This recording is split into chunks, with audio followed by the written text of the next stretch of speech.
Welcome back to the Deep Dive.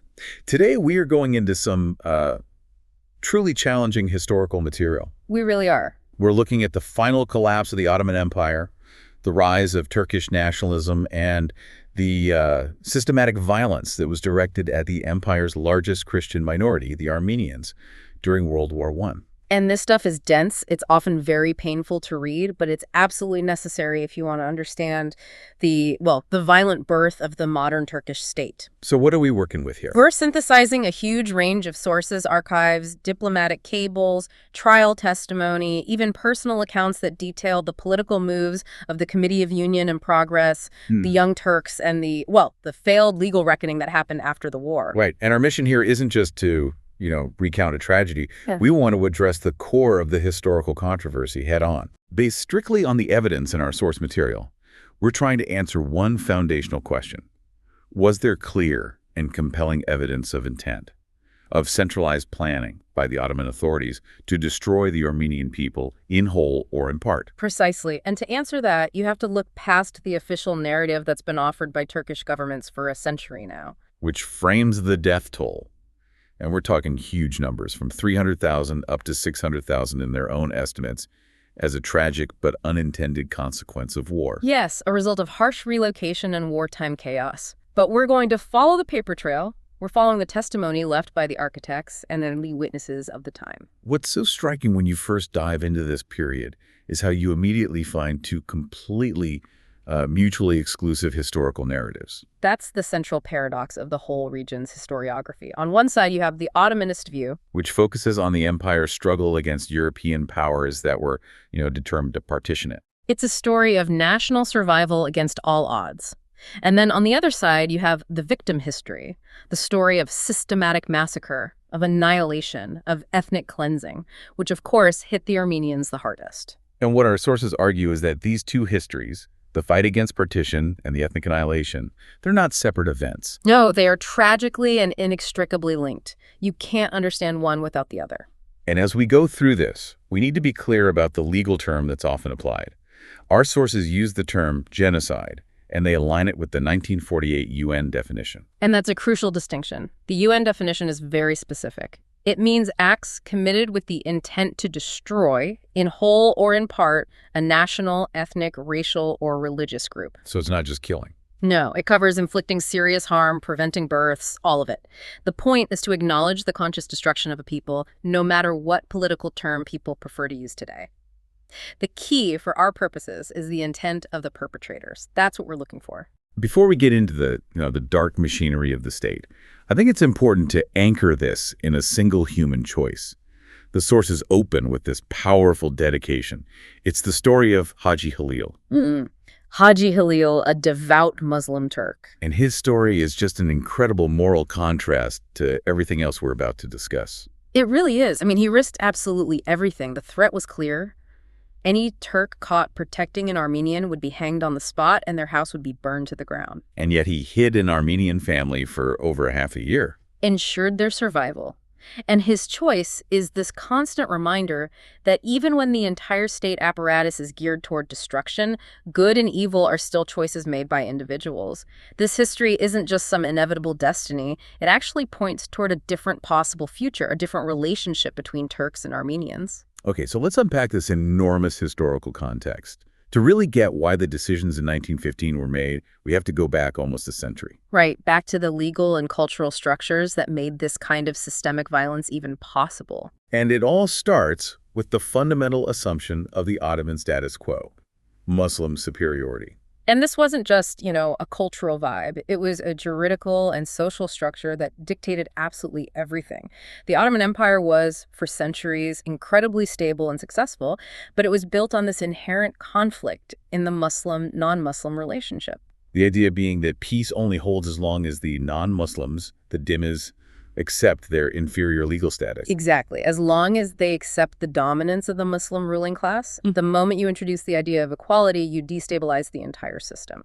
And how is this hierarchy actually written into law beyond just religious text? Well, the status of non-Muslim communities was mostly determined by Islamic law, the Sharia, which gave them protection, but also, a lot of limitations. But the system was more complex than that. You also had Urfi law, which is customary or administrative law based on the Sultan's will. And then you have the crucial diplomatic agreements, the capitulations. Ah, yes, the capitulations, a huge factor. Those were initially legal and commercial privileges for foreign powers, right? They were, but under European pressure, these privileges gradually got extended to Christian Ottoman subjects, especially merchants. And this created this really complicated situation where non-Muslims often had this mix of state protection, religious limitation, and foreign-backed privilege, which just made any attempt at internal reform even harder. And all this was administered through the famous millet system. How did that actually work? And why couldn't it create, modern equal citizens? The millet system basically just compartmentalized Ottoman society. You had the Armenian Orthodox millet, the Greek Orthodox millet, the Jewish millet, and so on. It's often cited as an example of Ottoman tolerance, especially compared to medieval Europe at the time. And in some ways it was, but its fundamental failure was that it couldn't create citizens. The state didn't deal with individuals. It dealt with the religious leaders, the patriarchs, the rabbis, who governed their own communities. So they were responsible for their own taxes, their own courts, education. Exactly. The system created these parallel societies that were just completely segregated administratively. Which means full equality before the law was structurally impossible. Impossible. The whole foundation of the state was mediating between these communities, not governing a population of equal individuals. You couldn't have an Ottoman citizen in the modern sense when the state's very definition of a person was tied to their religious group and its built-in status. Okay, so you have this inherently unstable system. And then it gets hit by this huge wave of external pressure. This brings us to the Tanzimat era, from about 1839 to 1876. And the catalyst here is territorial loss and the shockwaves of European nationalism. Greece's independence in 1829. Exactly. That proved that if Christian subjects got enough outside help, the empire could be picked apart piece by piece. So the ruling elite realized the state couldn't survive without drastic reforms. Specifically, they had to adopt the European idea of political equality, which they called Ottomanism. Ottomanism. The idea was to create a single political and cultural identity to bind everyone together, transcending religion. It was a desperate goal. They believed that only by convincing everyone, Muslim and Christian, that they shared a common patriotism could they hold the multi-ethnic state together. And this push for legal equality came in 3 big steps. The first was the 1839 Tanzimat Reform Edict, which just announced the principle of equality. Right. And then that was cemented by the 1856 Reform Edict, which made universal equality a fundamental legal principle. This was aimed squarely at the millet system, promising equality in taxes, government jobs, military service. And it's crucial that these decrees were mostly written under pressure from foreign powers. Oh, absolutely. The Porte was basically forced to adopt them. And finally, you have the 1876 Ottoman Constitution, which officially uses the term Ottoman for everyone and proclaims universal equality before the law. On paper, it sounds like a real march toward modernity, so why did it fail so violently? It failed because it was an existential threat to the dominant social group. For Ottoman Muslims, full equality meant giving up 600 years of dominance. It wasn't just about losing political power, it was losing a core part of their social identity. Precisely. The sources talk about this profound sense of humiliation, of insult. They were being asked to accept equality with groups they had lorded over for 500 years.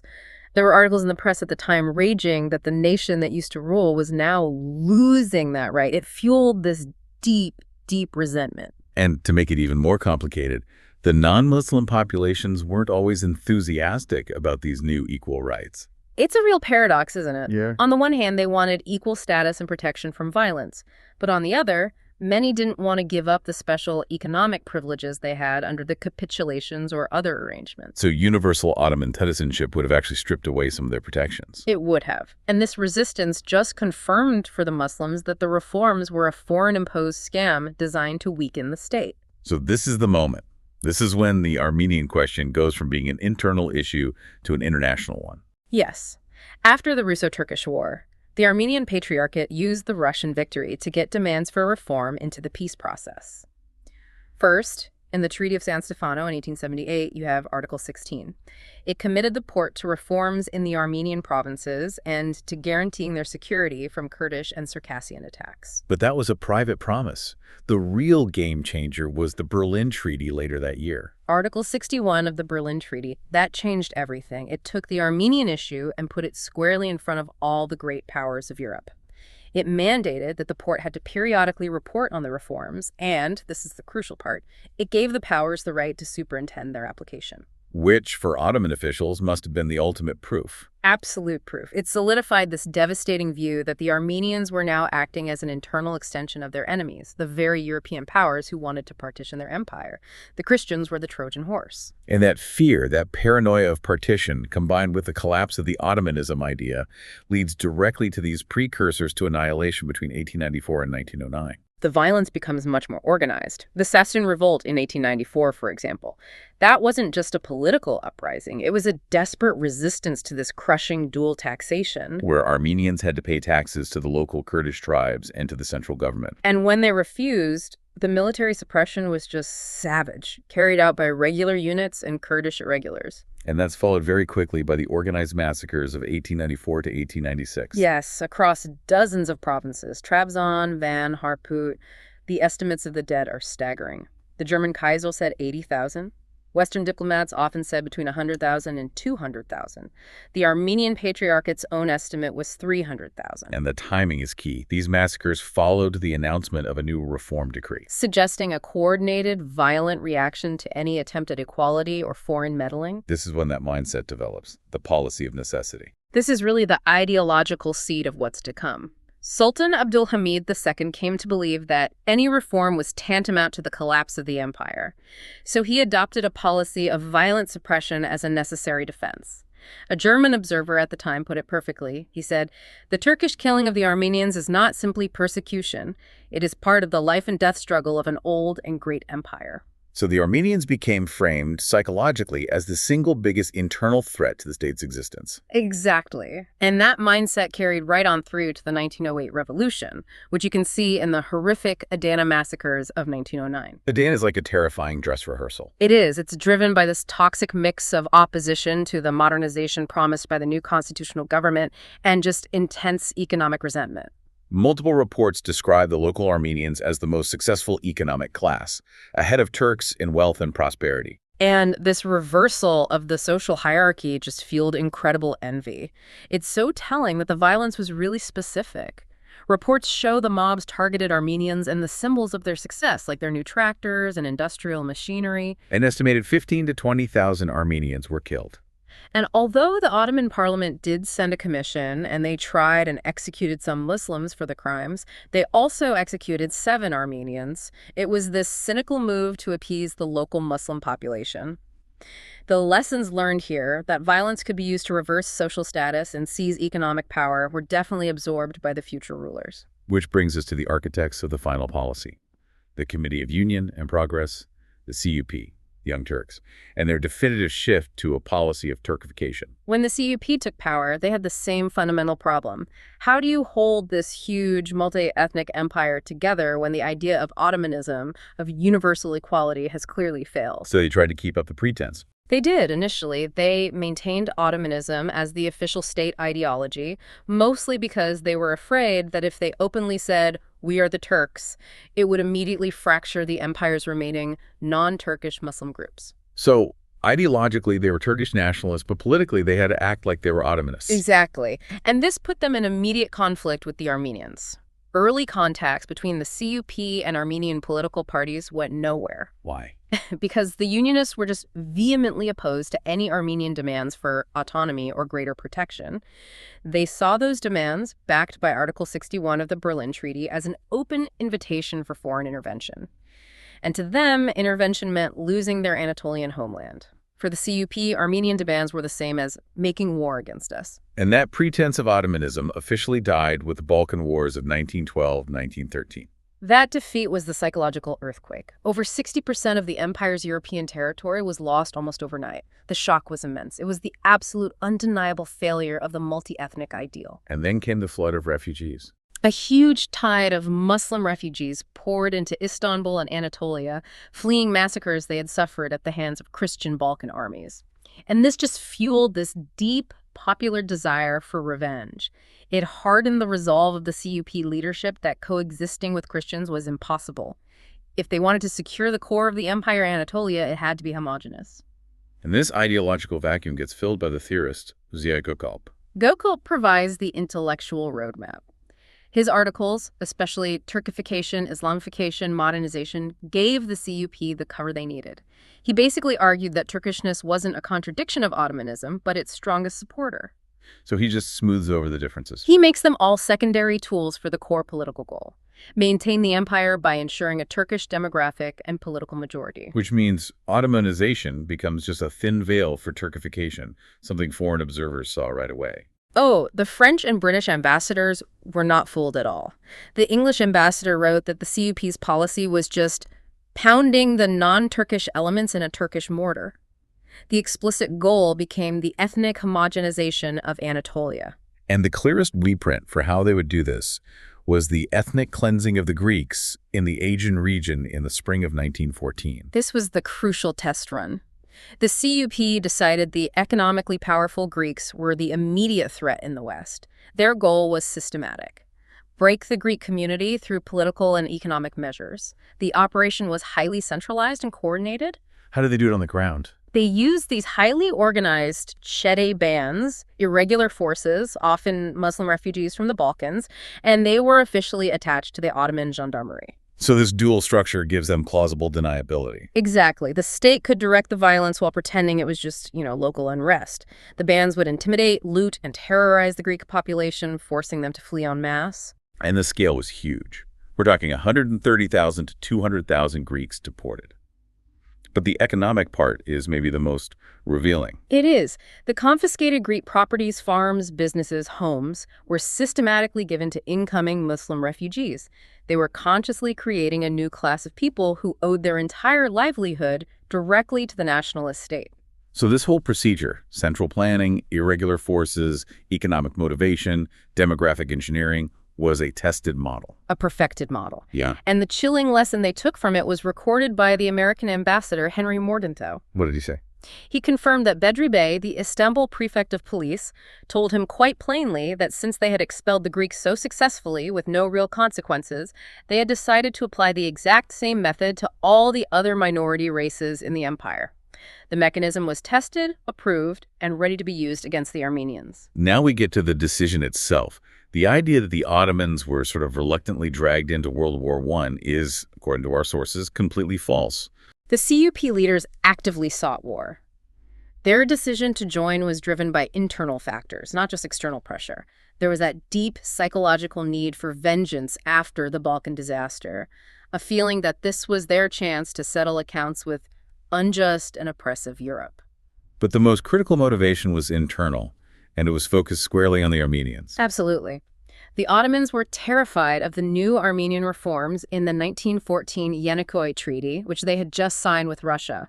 These reforms demanded broad administrative changes and European inspectors in the Armenian provinces, which they saw as the path to partition. Exactly, the explicit beginning of the end for Eastern Anatolia. For the CUP, war was the only way to legally tear up that treaty and permanently eliminate the Armenian question before the reforms could actually happen. And their preparations were aggressive. They combined military planning with a huge propaganda effort. It was systematic. They imported German military staff and coordinated these aggressive actions by the special organization. They deliberately sent armed gangs into Russian territory, the Caucasus, Azerbaijan, to provoke a war and incite Muslim fanaticism. And at the same time, back in Istanbul, a full-blown anti-Armenian agitation campaign was ready to go, coordinated by the War Ministry's Department of Intelligence. They were justifying what they knew would be an enormous crime by claiming the Armenians were planning a revolution with the enemy. Okay, let's talk about the timing, because this is absolutely critical. The official Turkish narrative often points to the Armenian uprising in Van in late April 1915 as the reason for the deportations. Does the evidence support that? No. The evidence strongly suggests the decision was made before Van. Our sources lead to the conclusion that the CUP's Central Committee decided to remove and kill the Armenians during a series of meetings at the end of March 1915. The van uprising was just a convenient, prearranged justification for a decision they had already made. What's the concrete evidence for that March date? We have this really revealing testimony from Halil Menteşe. He was the president of the Ottoman Chamber of Deputies. While he was in Berlin in March of 1915, he got a coded telegram telling him to delay his return, specifically so he could discuss the Armenian deportation with the Germans. Wow. It's definitive proof that the decision wasn't some hasty reaction. It was being actively discussed, planned, and even internationally coordinated before the van events. And the true intent, beyond all the propaganda, was laid bare in official communications in May. Absolutely. The Ministry of the Interior sent a statement to the Grand Vizier on May 26th that makes the goal explicit. It confirmed the policy was designed to end the Armenian question in a comprehensive and absolute way. That's the language of destruction, not relocation. It is. And Ambassador Morgenthau later recorded Talat Pasha confirming that the policy wasn't decided hastily, but was the result of prolonged and careful deliberation by the CUP. It was calculated. Now, for an operation this big, they couldn't just rely on the normal state bureaucracy. They needed a special instrument. And this is where the special organization, the Teşkilat-ı Mahsusa, comes in. The special organization was the primary instrument of the genocide. Officially, it was tied to the War Ministry, but its operations were managed directly by core CUP Central Committee members, like Dr. Nazim and Bahattin Shakir. These were the ideological hardliners. What was its function, specifically regarding the Armenians? After it was reconstituted in 1914, its domestic objective became explicitly to eliminate individuals inside the country to be eliminated, and that meant the Armenians. The key to its effectiveness was its personnel. It mostly used criminal gangs, Çete bands released from prison for this very purpose, and gendarme units who were loyal to the CUP. So it was like a shadow government force operating parallel to the official state. Precisely. It was the party's enforcement arm, ensuring that party loyalty came before any official legal or military orders. The special organization actively intervened in the military to make sure that key provinces were run by officials who were loyal to the annihilation plan. Men like Samal Azmi Bey in Trabzon or Tahsin Bey in Erzurum. Okay, let's focus now on the execution, which reveals this lethal mechanism of dual command and deception. It was all designed to ensure annihilation while maintaining plausible deniability. Let's start with the official cover story. The official decision for deportation was made public on May 27, 1915, and published on June 1st as a temporary law on military measures. But the timing of that law is suspicious. It is. Our sources suggest it was likely a direct response to the Allies' declaration on May 24th, which warned the Ottoman leaders they would be held personally responsible for crimes against humanity. The CUP needed official legal cover to make it look like they were just enacting wartime security measures. But the expulsions had already started weeks before that. Absolutely. The famous arrest of 180 Armenian intellectual leaders in Istanbul, the symbolic start, happened on April 24th. Deportations from key areas like Seyten started in early May. German consular reports confirm villages around Erzurum were already empty by May 15th. The legal cover came after the operation was already in full swing. And the core decision was kept very secret within the CUP leadership. Critically, the genocidal intent was highly compartmentalized. Most of the official Ottoman cabinet, including the Grand Vizier and the Justice Minister, were intentionally left out of the decision-making. They later claimed they only learned of the disaster after it was over. Which reinforces the idea that this was a party-led purge, not a government decision. Exactly. And this compartmentalization led to the dual command structure. This is maybe the most damning evidence of intent. How did that work? Orders for killing were almost never written down in official documents. Instead, they were delivered orally by special couriers, trusted party secretaries, who would convey the true plan and then instruct the local officials to immediately destroy the written order after reading it, if one even existed. And we have testimony about this. We do. Samal, the lieutenant governor of Yozgat, testified that he received an unofficial oral order to murder the Armenians from the Ankara CUP secretary, Nakati, who explicitly said the command came straight from the CUP Central Committee. These shadow orders always overruled any official humane directive. And the key orchestrator of this double game was the Interior Minister, Talat Pasha. Talat's strategy was masterfully cynical. When European ambassadors, especially the Germans and Austrians, protested the massacres, Talat would send these formal public telegrams ordering orderly deportation and humane treatment. But those were just for show. Pure diplomatic cover. They were meant to be intercepted and shown to the foreign powers, but they were often immediately nullified by a secret follow-up communication from the CUP network. Or they were sent knowing they'd be useless because the local officials, loyal to the special organization, already knew the real plan. So the foreign diplomats saw through it. They did. The German ambassador called Talat ruthless and two-faced. The intent is also revealed by how narrowly focused the annihilation was.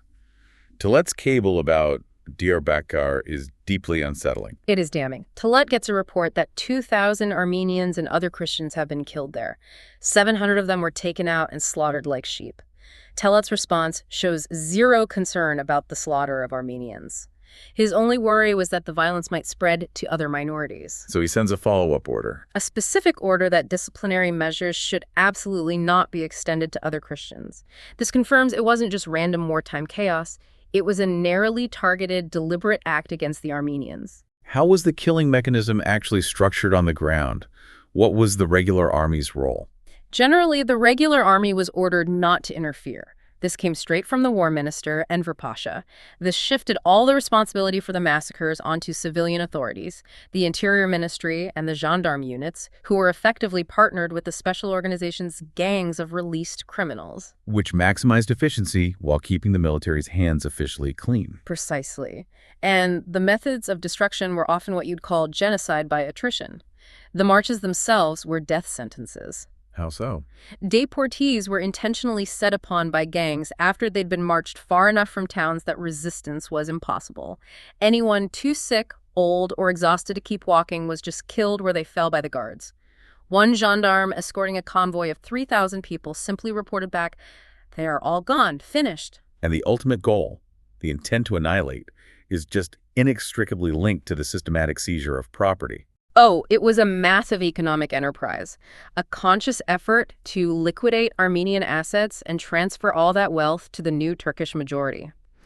Armenians were often forced to sign documents saying they'd voluntarily sold their property and been compensated. But in reality? In reality, they were forced to sell everything, houses, lands, businesses, for pennies, and even the tiny amount of money they got was often taken right back by officials waiting at the town exits. So the state was using the confiscated assets to fund the persecution itself and empower its new political base. Absolutely. This was the mechanism for creating a new class of loyal Muslims.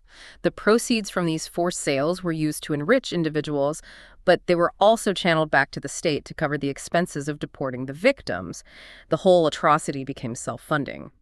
So now we move into the post-war reckoning, which is this incredibly fraught period where the Allies, the crumbling Ottoman government, and the new Turkish national movement are all wrestling over accountability. A struggle that ultimately just revealed how weak international law really was at the time. The idea of legal accountability started really early, though. That Allies declaration from May 1915 was a huge precedent. It was.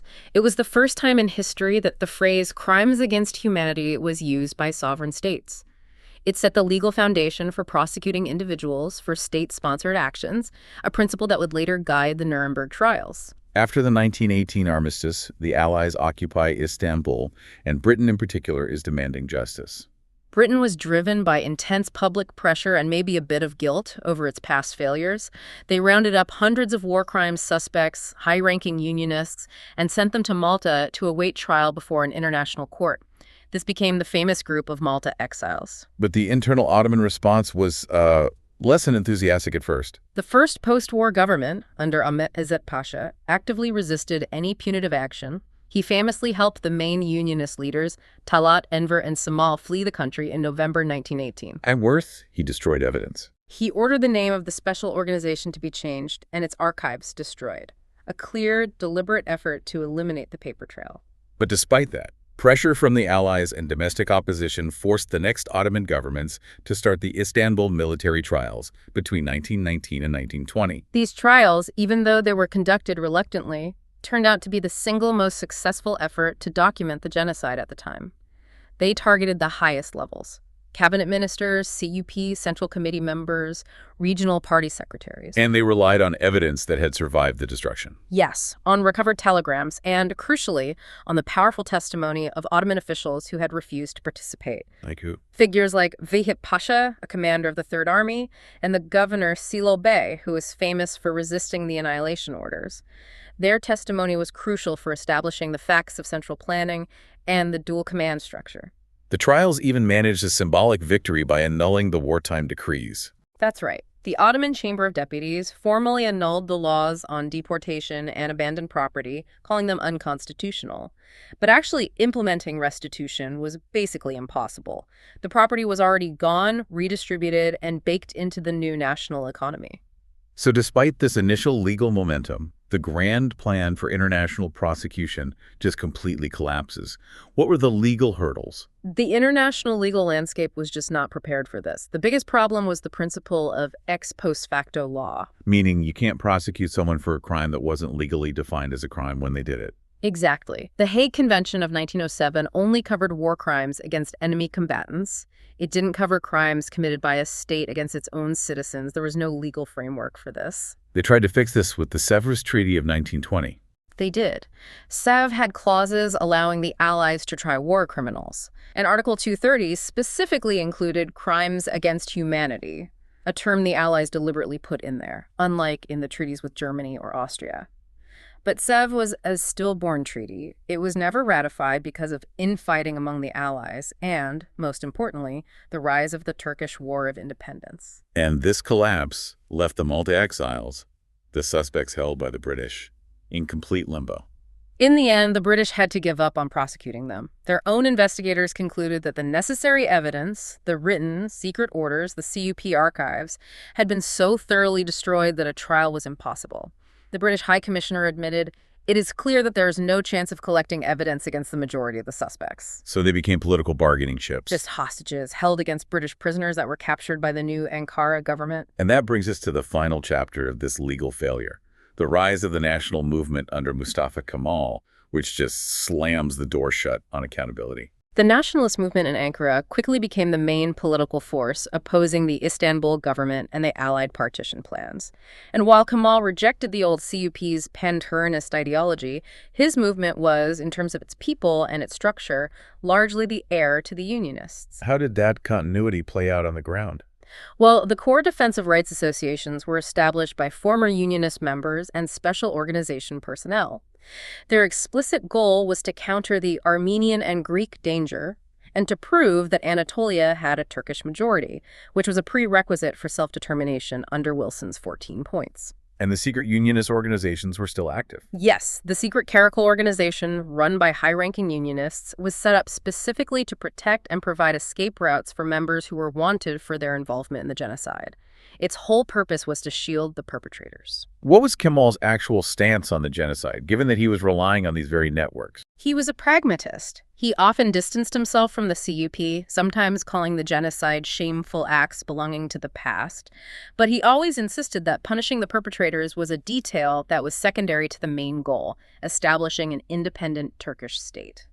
And his national forces actively integrated men who were accused of war crimes. It was a political necessity for him. He needed experienced manpower, and he relied heavily on former Unionists and special organization commanders, men like Topal Osman and Deli Halit Pasha, who were being hunted by the British. For these guys, fleeing to Inner Anatolia and joining Kemal's resistance was a vital necessity. It saved their lives. So once the Ankara government is established, they start actively undermining the Istanbul court decision. They do. They begin rapidly undoing the court-martial decisions. And in a high-stakes move, they threaten to execute British prisoners if the Malta detainees are harmed or tried. And the threat works. It works. The British drop all plans for prosecution and eventually have to send the exiles back. And many of these accused perpetrators went on to have prominent careers in the new Turkish Republic. The institutional continuity is striking. Mustafa Abdülhalik Renda, a provincial governor during the deportations, later held ministerial posts and even served as acting president. Ali Sinani Bey, who got rich from confiscated Armenian property, became Minister of Trade. The new state welcomed the men whose loyalty had been proven during the ethnic cleansing. And the final nail in the coffin for legal accountability comes at the Lausanne Peace Conference in 1922-23.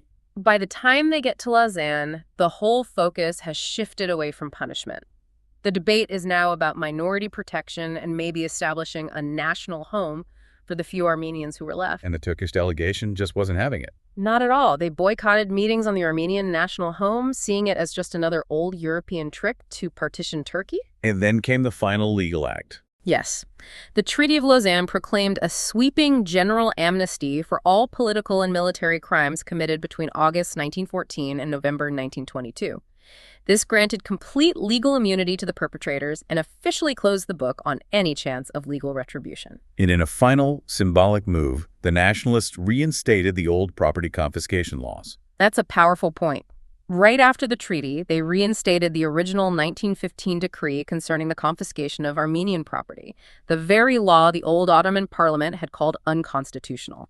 It shows that the violence wasn't just a tragic byproduct of war. It was a foundational, organized, and politically successful mechanism for creating a homogeneous national state. That is an immense and incredibly challenging history. We follow the evidence, and the answer to our initial question about intent and planning seems clear. The sources point compellingly to centralized planning by the CUP in March 1915, executed through the Special Organization and these dual secret orders. Right.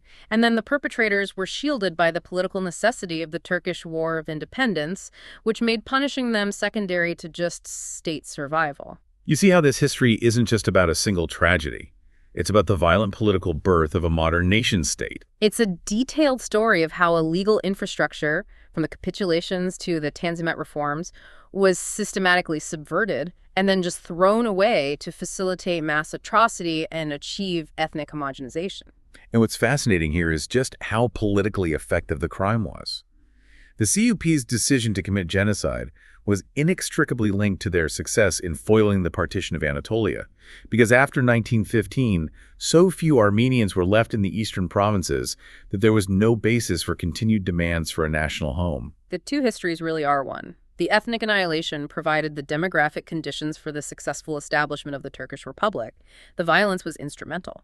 And that reality leaves us with a difficult moral and political question that's still unresolved. It does. If a state achieves its goals through what its own founders called shameful acts of deliberate destruction, and then grants universal amnesty and implements denial to protect those founders, how deeply does that foundational violence and the subsequent suppression of that history continue to shape that nation's identity? How does it affect its ability to be a truly self-critical member of the Society of Nations? The failure to integrate this dark chapter continues to define Turkish historiography and politics today, and that is something for you, the learner, to consider as you process this history. Thank you for joining us on The Deep Dive. Keep digging into complex topics.